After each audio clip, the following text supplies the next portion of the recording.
I'm making a small action adventure about a mouse in a forest, and some of my inspirations for it are games like Death's Door, Tunic and Dark Souls, all games I love. And what do these games have in common that my game is missing until now? That's right, great bosses. Or even bosses in general. Great bosses can be a highlight for new and returning players, giving you a challenge and a spectacle at the same time. Great bosses can even be the sole reason you recommend the game. That is also the reason why I put off making a boss until now. Even without trying, I could already tell that this would be a huge amount of work for, a couple minutes of gameplay. I already struggled making the AI for my normal enemies, and all they really do is walk towards you and attack when they get close.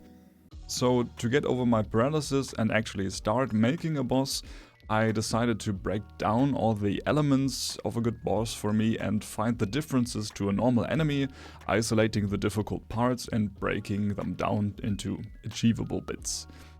When you go down to the most basic elements, bosses and normal enemies are in most cases quite alike. They have health you can drain, they walk around the arena, mostly towards the player, and they attack you when they get the chance.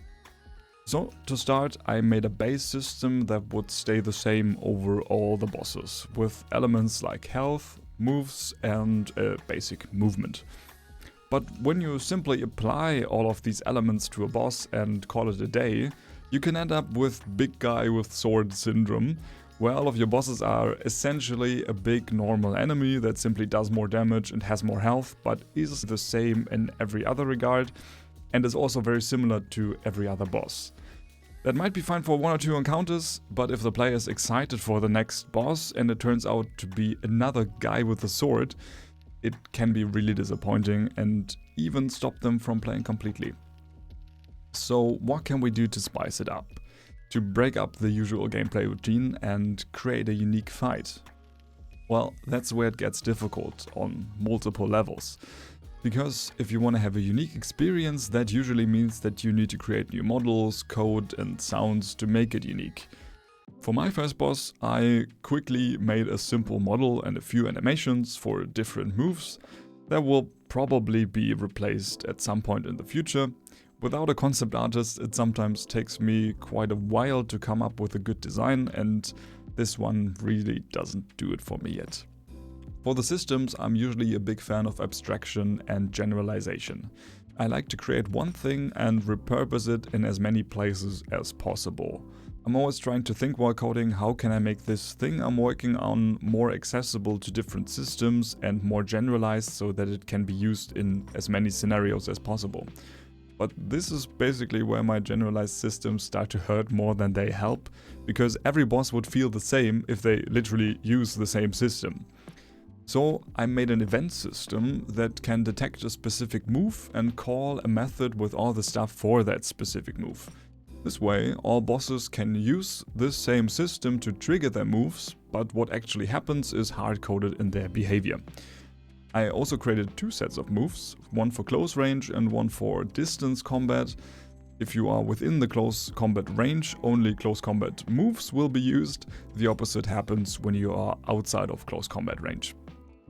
Each move has a certain chance of being used, making it possible to create weak and powerful moves with different chances of recurring. I also included a bunch of more options like effects and sounds and damage, stuff that every move might have.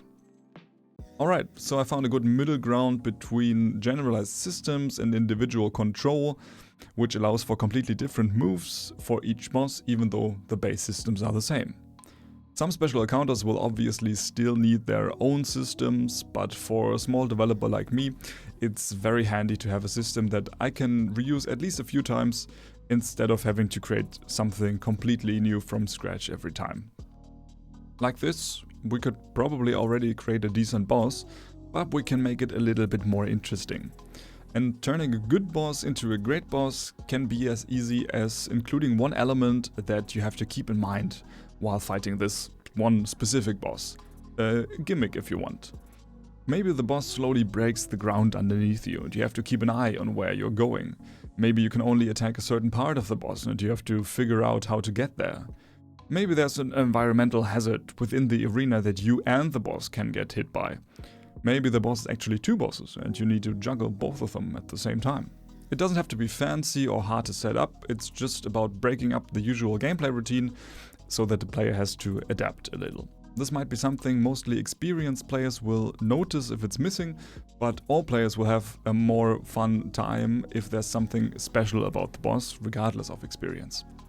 My boss has a move where they can conjure a laser that goes across the entire arena.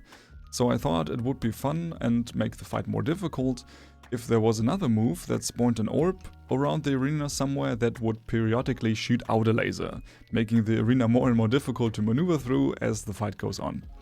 Obviously, this needs a lot of tweaking to feel good and not demoralizing. That is something that applies to basically all areas of making a boss. It's making the boss is 50% and then tweaking everything to actually feel good is the other 50%.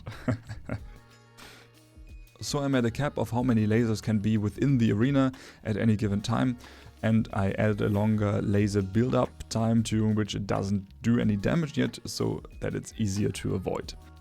The last thing that is needed is a way to start and end our boss fight.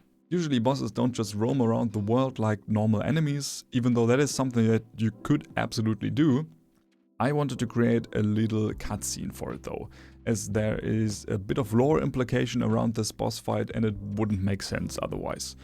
And I also did the same for the end of the boss fight, giving me an actually functioning boss. The only thing missing now is some music to round everything off. Luckily, I compose my own music, and I threw some stuff together. It took me a while because I'm not really used to making combat music that feels heavy enough. I still think that is something that I can improve on, but hey, this is the first try. And I landed on the thing you're currently hearing in the background. And now we have a simple and functioning boss that is hopefully fun to fight. And that is where you can help. I am starting a Steam playtest for people who want to help me playtest the current version of the game or who just want to see how it looks in person. And you can find and fight this boss starting right now. It's a little hidden, and so I'm excited to see who will find it first or if the game will just break first.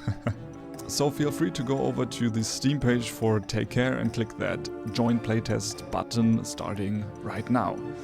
Please share all the bugs you find on the Discord server and let me know what you enjoyed and what you felt needed improving.